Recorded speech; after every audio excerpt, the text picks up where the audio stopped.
Alright, well I just picked up this Benelli 502x. Just picked it up yesterday. I've got a Ducati Multistrada 1200. I absolutely love it, but the mileage is getting high in it. I've had it a couple of years now, and I'm sort of thinking, could I get something to replace it? I'm a big lad, I'm 6'3", so I need something quite big. I like touring, I like going around. My sporty days are sort of behind me now, I don't go too mad. But I do like to go nuts every now and again, like all of us does. Like when my dog is running around the field, it's, you know, we say she got the zoomies. And I think us bikers do the same thing every now and again. It's, you know, we get the zoomies, so we like to have a little bit of power there every now and again.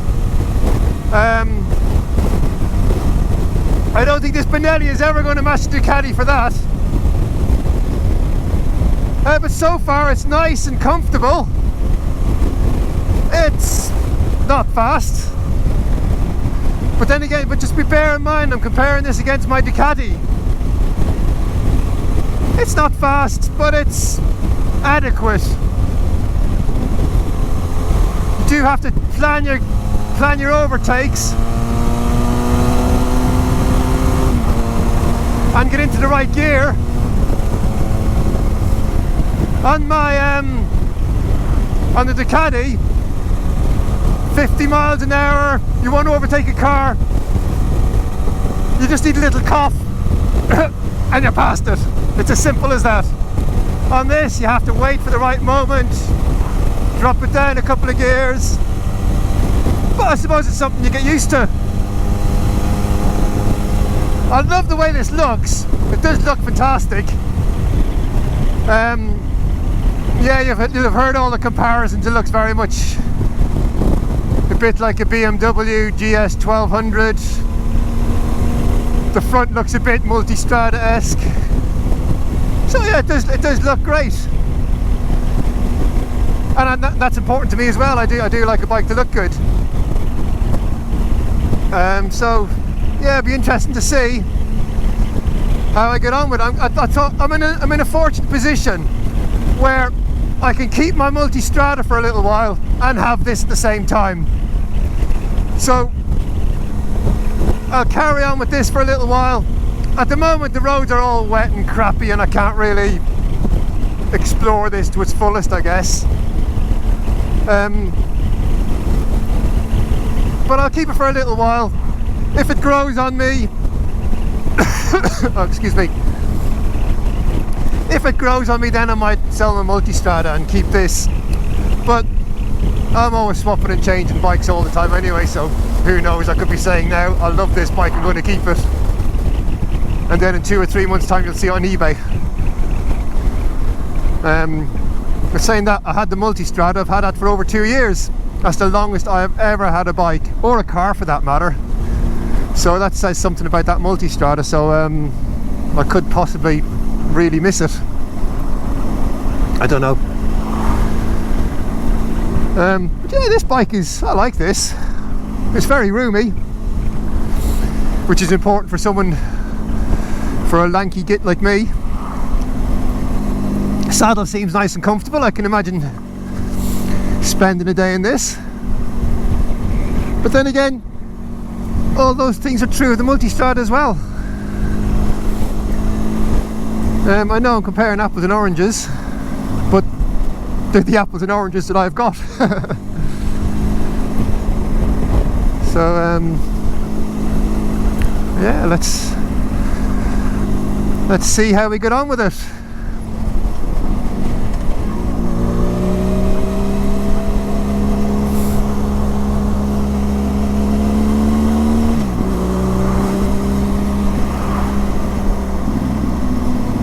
This has got an aftermarket exhaust as well. I think it's CF Moto, I think it could be. Titanium exhaust, which does sound very nice. I've got the old exhaust with, I got the old exhaust with this as well. Oh, the old exhaust weighs a ton. I couldn't believe how heavy it was. So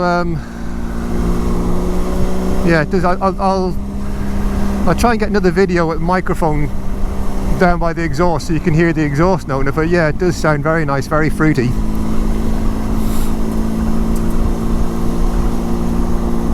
I think it's got aftermarket indicators as well, and the whole, yeah, the back of it has been changed. I think it's got a bit of a tail tidy on it. Again, I'll take a picture of that in a bit so you can see. Let's go down here.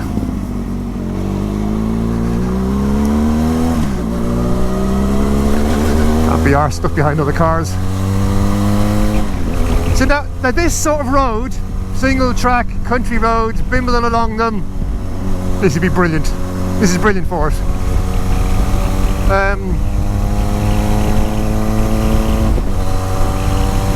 Any big trips like yeah, any big trips that, you know, like we are doing, you know, 500 or 600 miles a day, and you want to get a wriggle on, I'm not sure how it would cope. I don't know. I'm sure it'd be very comfortable, just at a slower pace.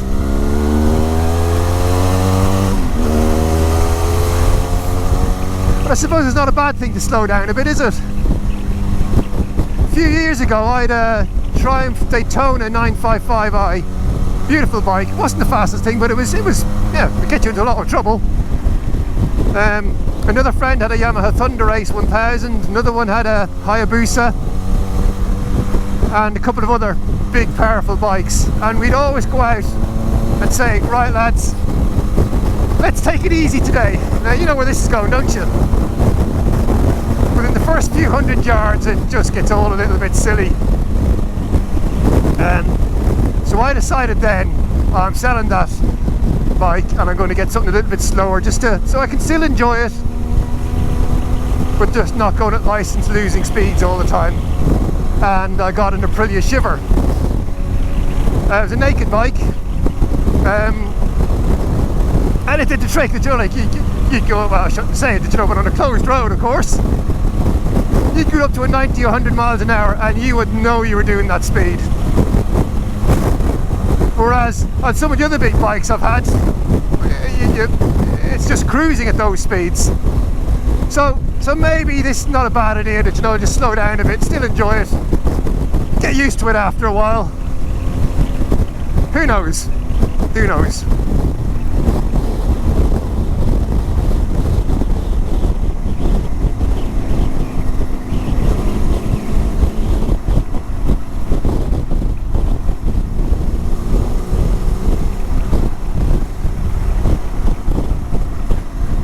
This little village, Witchford, they, for anyone who's, well, people who are around here will know classic cars and all sorts of things. It's a great evening out. I don't know, the bike meets of that all around the country.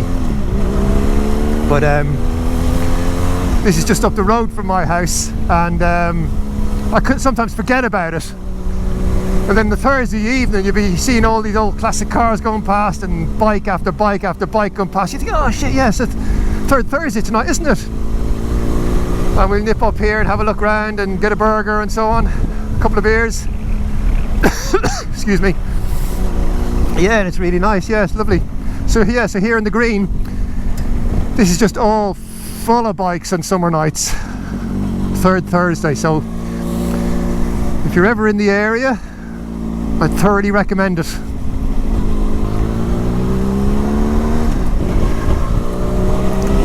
On this sort of road, this bike is great. You don't need a huge amount of power, especially when the roads are like this and there's big craters in them everywhere and there's dirt and crap everywhere. Yeah, it works great. And when there's rivers running across them, it's fantastic. Lovely for this sort of thing. It's quite sure-footed.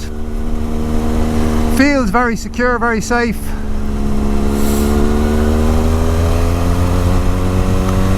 Don't think it has traction control. Don't think it needed, mind you.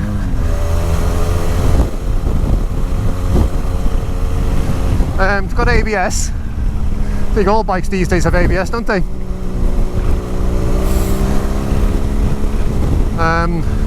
Yeah, you very rarely come across a bike that doesn't have ABS. In fact, I think it might be mandatory now to have ABS on bikes. But as far as any electronics or anything goes, well, there's none. None. Digital dash, half of it digital, is very very old school by today's standards. But all that stuff keeps the cost down, I suppose. I think new these are only, what, 6 grand? Less than that? So you can't have everything, I guess.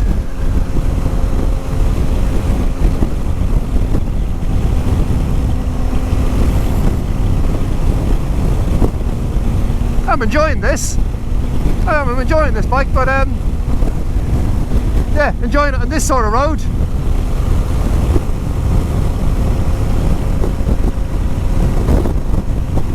When I'm on an A road, wanting to make some progress,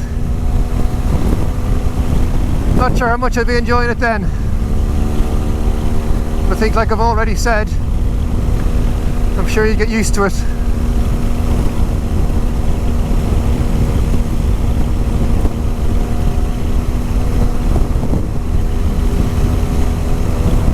Oh, this road is horrendous, isn't it? Whoa, fuck!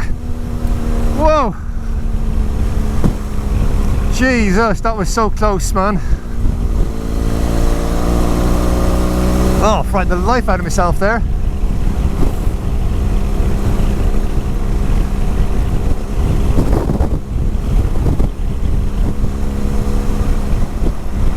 Oh, my heart's beating now.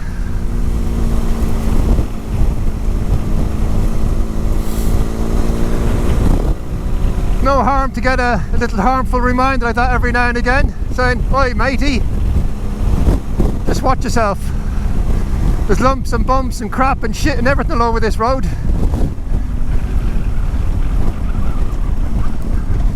Don't take it for granted you're just staying this side up.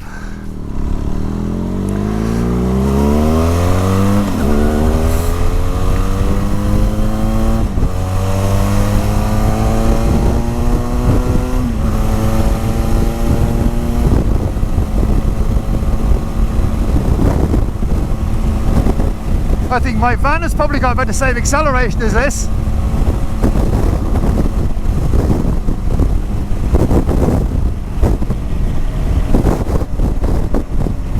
Maybe that's an exaggeration.